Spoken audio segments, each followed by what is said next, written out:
Bonjour. Bon, pour aujourd'hui, on va voir le fonctionnement du module point de vente. Comme vous voyez, on est sur le module point de vente et ici, on a tous les menus de ce module. Pour commencer, on va voir le menu articles. On va s'assurer qu'on a des articles créés dans cette base de données. Voilà, comme vous voyez, on a tous nos articles, le nom, la catégorie interne et le type d'article, l'état, la quantité en stock et la quantité disponible. Et bien sûr, on peut rajouter un nouvel article en cliquant sur Créer et on aura ce formulaire d'information qu'on doit remplir. Ça, c'est pour les articles. On vient ici sur la configuration des points de vente. On va prendre ce point de vente. Voilà, on a toutes les informations en ce qui concerne le point de vente, comme vous voyez ici. Les informations qui sont vraiment importantes pour le module point de vente, on a ici type de préparation, les listes de prix, journal de vente, les séquences pour les commandes et l'emplacement de stock d'où on va prendre les produits. On a les moyens de paiement, bien sûr, on peut rajouter en cliquant sur modifier et cliquer sur ajouter un élément. On a banque, chèque et liquidité.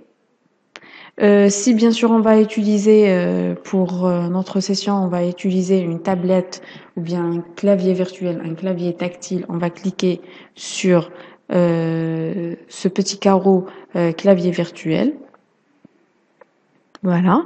Ici, pour le reçu, le reçu de caisse, le ticket de caisse, on va écrire ici, par exemple, le nom de la société qui va apparaître après lors de l'impression de ticket de caisse en haut et ici en bas. Voilà. Et on va enregistrer. Maintenant, on va voir l'interface du point de vente. On va ouvrir une session, mais avant, on va choisir quel point de vente on va utiliser. On a ici différents points de vente. On va choisir un et on va cliquer sur Nouvelle session parce que toutes les sessions sont fermées. Comme vous voyez, on a cette interface. On a ici notre panier qui est encore vide parce qu'on n'a pas sélectionné encore de produits. Les trois méthodes de paiement. On a les trois boutons ici, c'est pour la quantité, les remises par article et le changement de prix de l'article. On a les catégories des articles, bien sûr. Par exemple, on va choisir comme ça, on a tous les produits qui s'affichent ici. On va revenir. Pour la recherche d'un article, pour faciliter la recherche, on va écrire ici le nom de l'article, il va s'afficher directement. Et ici, on a pour la sélection du client. En cliquant ici, on aura toute la liste des clients enregistrés sur la base de données et on va sélectionner notre client. Voilà, notre client est bien sélectionné. Maintenant, on va faire un exemple de vente. Par exemple, ce produit, je vais prendre une quantité de 3.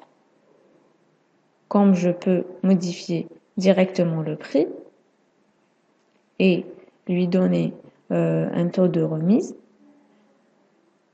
Par exemple, je vais prendre ce produit pour une quantité de 2 et à la fin, ce produit pour une quantité de 5. Voilà. C'est bon, ma commande est prête et on peut passer d'une commande à l'autre en cliquant sur. Voilà, on a une nouvelle commande et on peut revenir à l'ancienne. Voilà. On peut rajouter comme on veut. Je vais maintenant choisir une méthode de paiement, par exemple liquidité. On a la totalité qui s'affiche ici.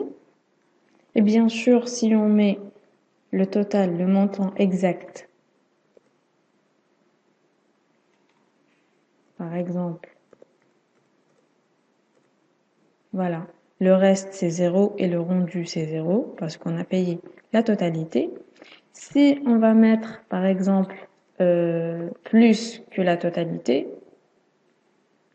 comme vous voyez ici, on a le payé c'est 76 000 Voilà. Et le rendu, c'est 9,74. Voilà. Et si on va mettre moins que la totalité, voilà, il va nous afficher qu'il reste 1,26. Et on ne peut pas valider notre commande. Impossible de valider la commande si le montant est moins de la totalité. Voilà. Moi, je vais mettre le montant exact. Bien sûr, si on clique sur valider, on aura directement un ticket de caisse. Et si on clique sur facture, on aura directement une facture pour notre client. Premièrement, on va commencer par le ticket de caisse. Voilà. Voilà, vous pouvez l'imprimer directement. Voilà le ticket de caisse qui contient les informations des produits, le total, les informations de la société. On va faire un autre exemple pour l'impression d'une facture, pas de ticket de caisse. Par exemple, je vais choisir des articles comme ça et je vais cliquer sur liquidité. Je vais mettre la totalité et cliquer sur le bouton pour choisir notre client et cliquer sur facture.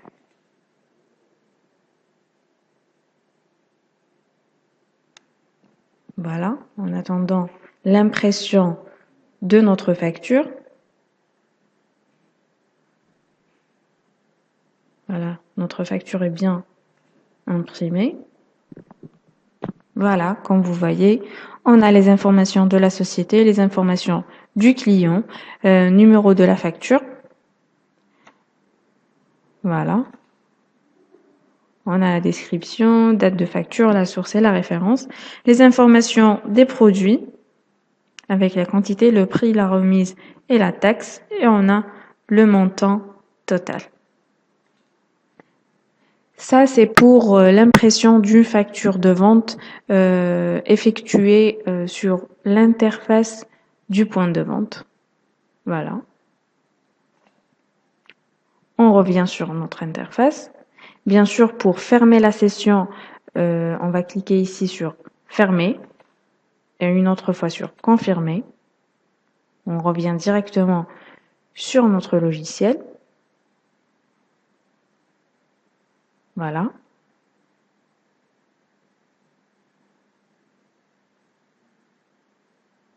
Et bien sûr, au fur et à mesure, on peut reconnecter sur cette session. On peut continuer sur la session déjà ouverte, comme on peut la fermer et ouvrir une autre session. Voilà. Bon, pour moi, on va faire l'exemple de fermer la session. Voilà. On a les informations de la session, le numéro, le responsable de cette session, le point de vente, date d'ouverture. Voilà. La session est toujours en cours. Pour la fermer, il faut cliquer sur Valider et fermer.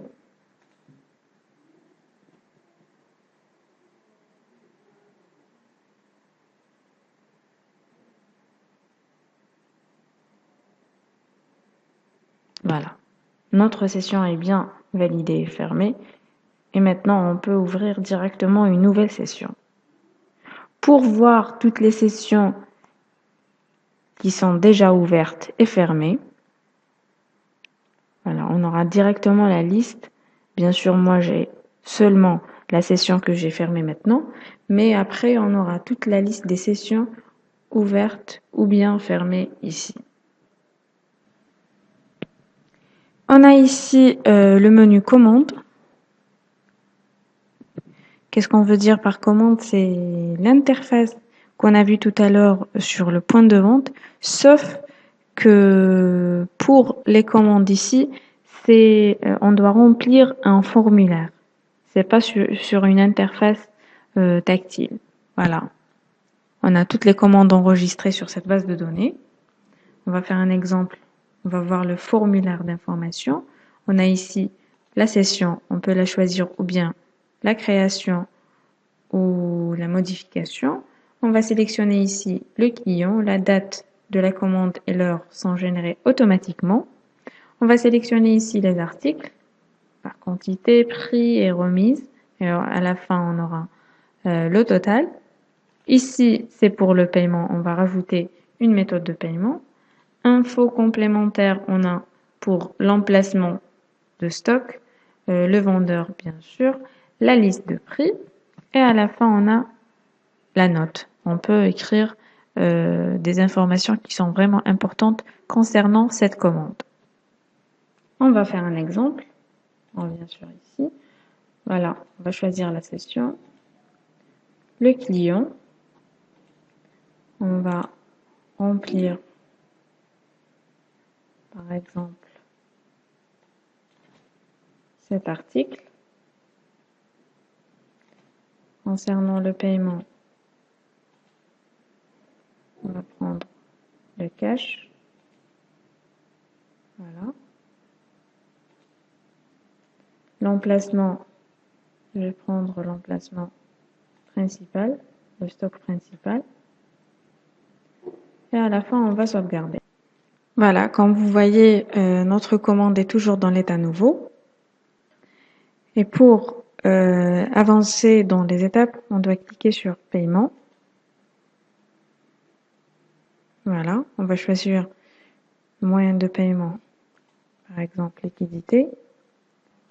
Et on va exécuter le paiement.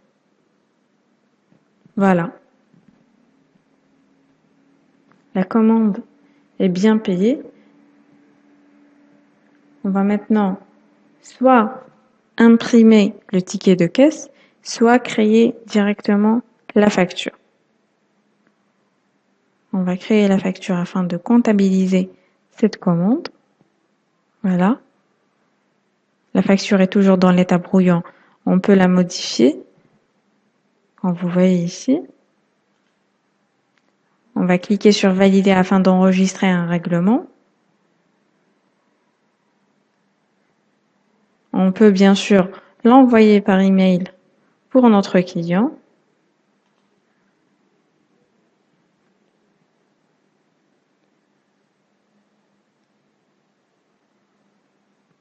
Voilà, on a le sujet, c'est le numéro de la facture, le nom du client et les informations courriel.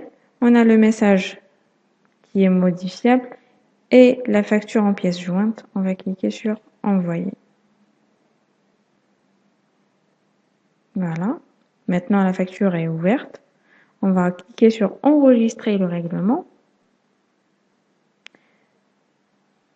On va choisir une méthode de paiement.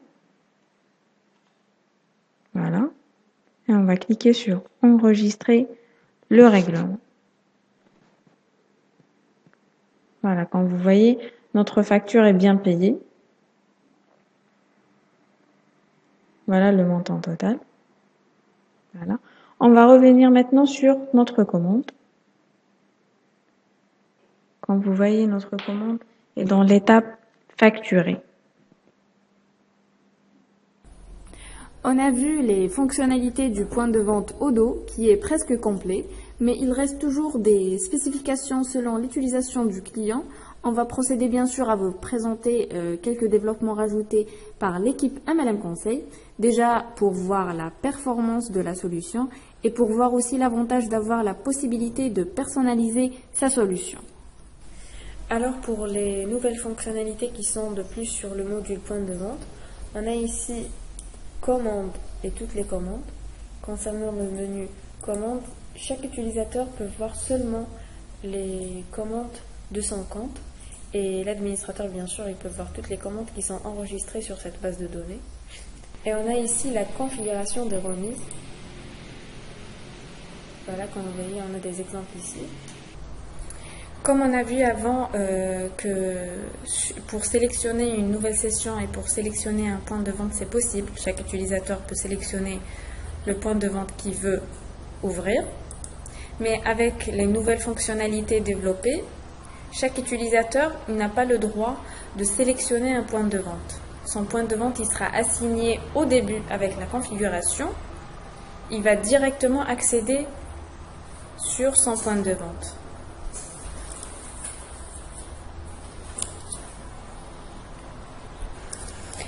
Et maintenant, on va voir la différence qu'on a sur l'interface point de vente avant et après le développement des nouvelles fonctionnalités. On vient sur l'ancienne interface, on a les articles, le tableau où on peut modifier la quantité, on peut faire aussi les remises par article et modifier aussi le prix directement sur l'interface.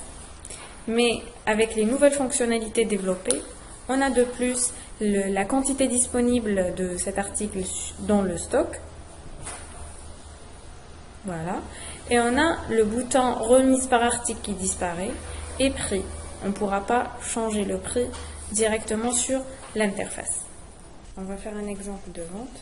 On va sélectionner le client.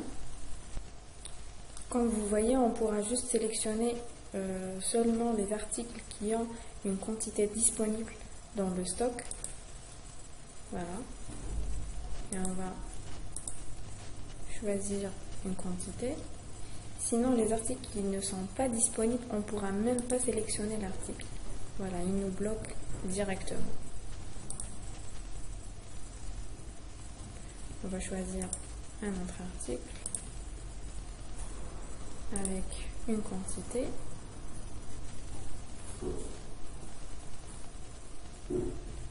Voilà. Et maintenant, on va faire l'exemple de remise. Comme vous voyez, on a le total qui est 5,64. On va choisir un taux de remise. Par exemple, je vais prendre 10%. Comme vous voyez, on a une réduction de 0,56. Le prix est redevenu 5,08 avec la remise de 10%. On va mettre le prix. Voilà. Et on va cliquer sur valider pour imprimer et avoir le ticket de caisse. Ou bien sur facture pour avoir une facture client. Ben, on va commencer par le ticket de caisse. Voilà, comme vous voyez, on a les informations des articles, les quantités et les prix. On a le total avant la remise, le taux de remise et le total avec la remise. Voilà. Sinon, pour la facture, on clique sur facture.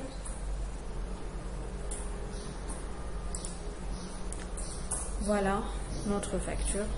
On a les coordonnées de la société, les coordonnées de notre client, le numéro de la facture, la description du point de vente, la date de la facture, la source et la référence. On a la description des articles vendus, la quantité et le prix. Voilà. Ça, c'est pour l'impression d'une facture client.